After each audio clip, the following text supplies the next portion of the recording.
Ladies and gentlemen, let's all hear it up with a round of applause. And this is on the session, Small Towns, Big Dreams. This time with a conversation which, as a journalist, excites me a lot. And it is about businesses, startups from tier 2, tier 3 India. So for all those of who think that scalable, profitable startups can only be built in cities like Bangalore or Delhi or Mumbai, I think we are mistaken. So I would like to start with you, both of you first, Pranav and Mr. Singh. So you are building, you're an eighth-generation perfumer, and you're building a business, a startup in a town like Kannauj.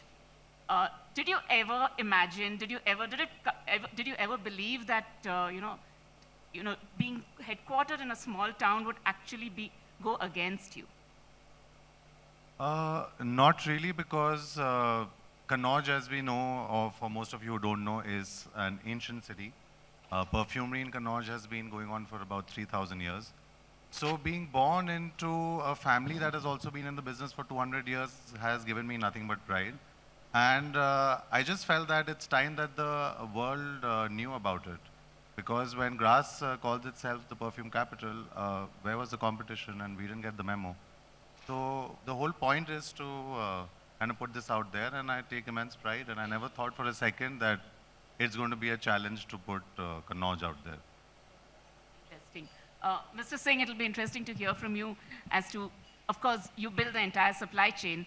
You understand the agri-business extremely well, but building a D2C brand out of Patna,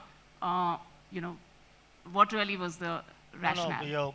No, you are right that in tier 2, tier 3 cities, their business ideas are there, no doubt. They can create business model. The people are very dedicated there, because the people who are working with me is from the last 20 years. So they are very, very dedicated force. What we are lacking is the technology and capital. And technology, when we say that, so we are searching everywhere, okay, how to grow this, how to make it global, because we are trying to repeat the California almond story with makhana, because it's a geographical linked product. The makhana of Bihar is basically geographically linked, and the GI tag is Mithila makhana. So it's also connected with our ritual and culture. So what the California almond did for the entire world, from a city of California, I think we have the capability to do that Mithila makhana to the entire world. We can go to at the global platform. So after building that 25-year supply chain, we are trying to now be present in D2C.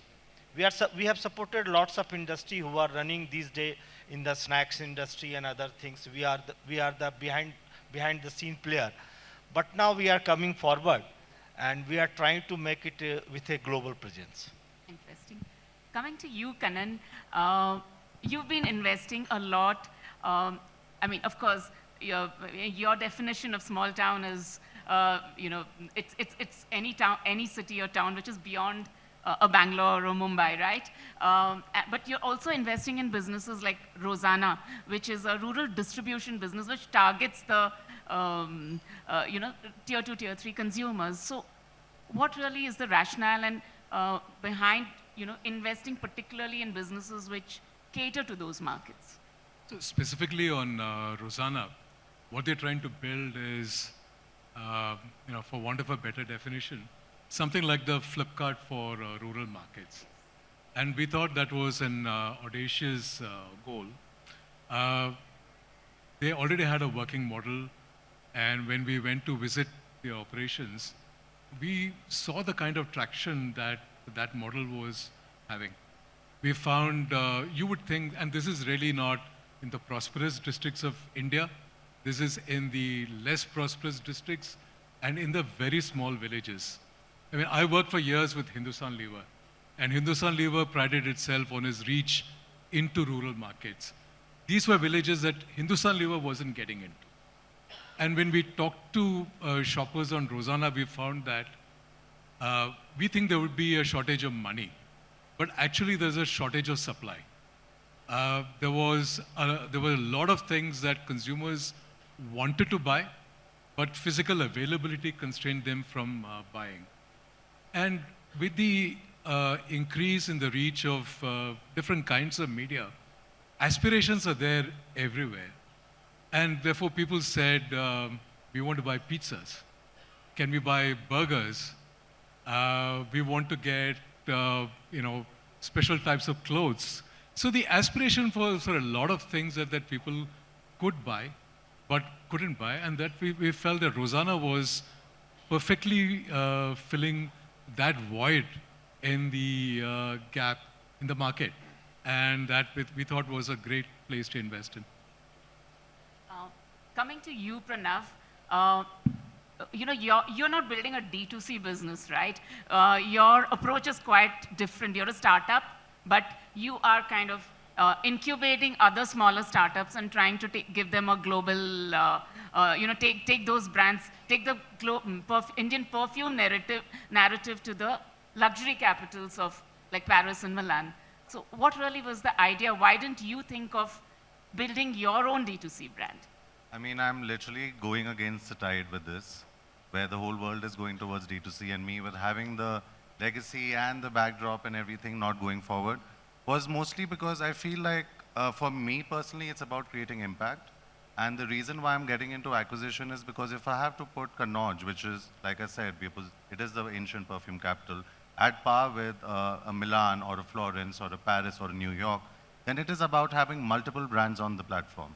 So acquisition for me is basically to not just center those brands in Kannauj and make Kannauj the HQ for it, but also to give emerging brands where the story and the narrative is strong enough for the world to actually take notice. Because today, if you ask anybody in India or internationally, name one fragrance brand from the country, nobody has an answer that could compete with one of the mainstream luxury labels. So my thing is a direct head-on competition with the world and to put India out there. Mr. Singh, you're also building a concept called Pop and Mac. And I think when we last met, you told me that you're taking it to the US. So would you like to tell our audience about it? What is Pop and Mac all about? No, the concept is that when you have to face the consumer,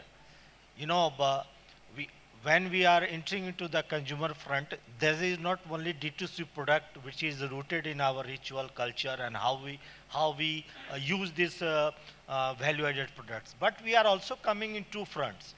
We are coming in with the Pop and Mac Cafe, where makhana meets coffee. So the entire concept is that there should be a place where the people can sit, enjoy the live roasted makhana with their value-added products like cookies and breakfast cereals and all that. So that's one concept. The second concept we are trying to do is the pop vending machine at the Cinepolis and PVR type of things across the world, so that people can have alternative of popcorn. We are not going to replace it, but we are going to be the side of that. So the world should have a better alternative in those two formats as a consumer formats. And we have made some trials also, and that's a very good response as far as the consumer is concerned. So basically, our idea is to come forward and tell the world that India has one superfood which can go as the global platform. And the first Pop and Mac Cafe we are going to start is from New Jersey, because that's a little Bharat. So once we start from there, we are expecting it from the September in the month of September, October. So it will give a message across the world, because we are only using coffee in the, suppose we are going to Starbucks, Barista, the coffee is the main item. Now Pop and Mac Cafe, where makhana meets coffee, that makhana should be highlighted. And this is our mission to do that. That's really interesting. Like healthy option to popcorn. And that's really interesting. Coming to you, Kannan, when we were talking on the sidelines, you did mention that a lot of startups from smaller towns, are not, I won't say averse, but they don't understand the concept of, reaching out to a venture capitalist to raise funding. So would you like to touch upon that? I wouldn't call it smaller towns. I think when I look at our history of venture investing over the last 8 or 9 years, when we interact with founders in Bangalore, NCR, Mumbai, we find them really conversant with how venture capital works. They understand how to pitch. They understand what venture capitalists are looking for. So like when one of them comes to pitch at Fireside, you would definitely find one chart on ESG because they know that is very important to us. So they are very clued into how each venture capitalist would assess an investment and therefore, the deal therefore can close very quickly. When we step outside these three towns, and I'm talking about large towns like Chennai or Jaipur, we find that that experience or that understanding is significantly less.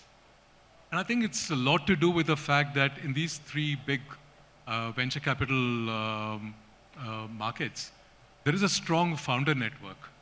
And founders who are ahead of the game sort of mentor younger founders. And there's a lot of knowledge transfer, a lot of learning which takes place before actually founders come and pitch. That seems to be something which is still in its infancy when you step outside these three big towns. And so it takes much longer for a deal to close. We might be very interested in doing a deal, but we find that as we go through the process, there are many problems to be solved. But to give you one example, you might find that with all good intentions, the share capital of a startup in one of the non-three towns is held by a range of family members because people feel that all the family should own part of the company. That's good from a family perspective, not good from a venture capitalist perspective because we are setting out to back a founder or a set of co-founders. And when there are lots of other people, then we're going to think about how that share capital can be restructured, and that can take time. And so there are a bunch of things like that which need to be set right. You might, for example, find a startup which has got an LLP structure. Now, no institutional financier would invest in anything but a limited company. So then you got to convert that. So there are a bunch of such things which take time to set right, and therefore that learning process of how to work with institutional finance is still, I think, lags a little behind the three large VC markets. Interesting. I would like to hear from you, Pranav, because you come from a legacy family. So have you ever thought of raising venture capitalist money, or have you found it difficult to raise it? I haven't thought about it, but I feel like after this, sir and I are going to have a side conversation. But I think when it comes to the acquisition bit, definitely we are looking into it because it's also the way forward. And again, when I said when it's about creating impact, then the goal is much larger than yourself. And with creating impact, you do need the right kind of help. Yeah. How is it for you? In fact, as far as a venture capital is concerned, 6 months back, Nikhil Kamath mentioned me in his LinkedIn post. And he posted about me and my work in what I'm doing in Makhana. Thereafter, lots of venture capital firm and people approached me, what are you doing and that. But for me, I think since we are a back-end supply chain company with more than 15,000 farmers as member, we are coming forward in D2C. I think next month we are launching D2C and all these things. First 6 months to 8 months, we are trying to make it happen. Make it happen in the front part key, how this revolves. And after that, we can go forward if there is a requirement of, because our model, we are working on our model, we are not working on burning model. We are working on that from the very first year, we will be on the profit. Maybe it's low, but it will be more than break even. And in the future, we can approach the VC for the scale up purpose, not for the sustainable part of things. Pranav, I would like to hear from you about talent. Headquartered in a small town like Kannauj, how are you managing to get great quality talent? So when I started out about 3 years ago with this, my whole goal was to kind of uplift the community. So talent can also be honed, talent can also be created. People have the potential, it's just that are you willing and ready to invest in them? So far what I've done is find local talent, because if I want to, again, like I keep using the word impact because that is the core of what I do, for across my city, then I have been sourcing local talent and it has not been a problem. And small example, because we run a hospitality arm as well, so I got my halwai, and he was the one who was always doing catering for these weddings in the village. Today, this guy is making handmade tagliatelle, gnocchi, ravioli. He does gyozas. He has learned 6 different cuisines. So talent is always there in somebody, but somebody should be there to kind of pull that out. So it's not been so bad. Kannan, is talent an issue? It's not only a small town issue. For example, one of our very successful investments, and going back to all the discussion on AI and so on, they are very strong believers in the power of data and tech. They decided that they want to invest a lot in that area. They are Mumbai-based, but they decided to set up their tech center in Bangalore because they said the critical mass of the right talent is available here, and therefore this would be the place to set up that talent. I think that's one example I can tell you. The other piece is about people who are focused not just on D2C, but also about all the marketplaces. Again, Bangalore is a critical place for almost everybody except perhaps Blinkit, right? And if you if you want to talk to modern trade, that's going to be Mumbai, because Reliance and DMart are out there.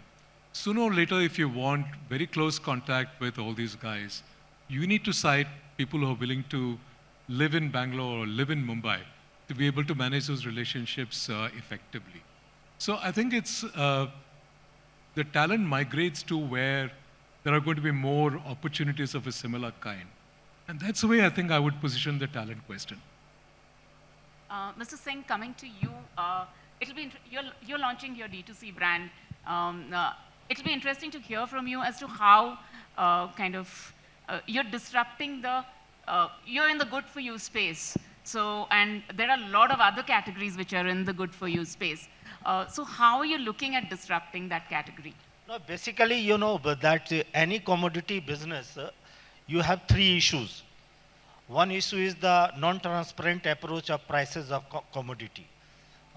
The second is the inconsistency of quality. And third is the delivery time. So I think being a back-end supply chain company, we are solving the first 2.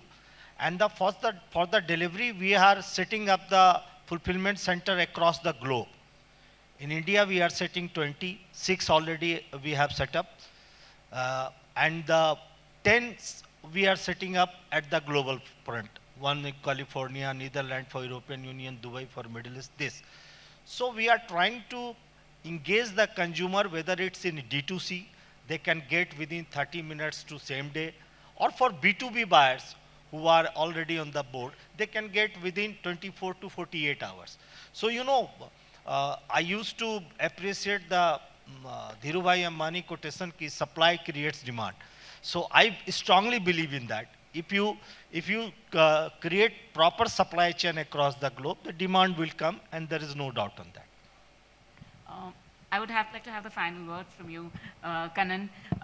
So how do you think, as an investor, as a venture capitalist, how do you think the small startups from tier 2, tier 3 India are really disrupting the consumer space? I mean, that was the topic of the earlier panel, but it'll be interesting to hear from you. And if you can tell us with a lot of examples. Every startup comes with interesting insights. And I think where Kannauj is, you get Kannauj-oriented insights. Where Patna is, you get Patna-oriented insights. So, and India is a very diverse country. So the more places that there are startups, I think you're going to find more insights, more problems to be solved. And if some of those problems can be global, I think it's just great. So I for one, am a fan of diversity of insights. And I think India is a much smaller consumer market today than it's going to be. So I think this is a big, big opportunity for all of us. Thank you so much for your time. It was a pleasure chatting with all of you, and thank you so much. Thank you, all of you. Thank you, Ajita. Thank you, gentlemen, for that very inspiring session. Ajita, we'd like you to please present a token of appreciation to our panelists, please. Right, ladies and gentlemen, that was a truly inspiring session. A powerful reminder that ambition and innovation are no longer limited by geography. Let's all hear it up with another big round of applause, everyone.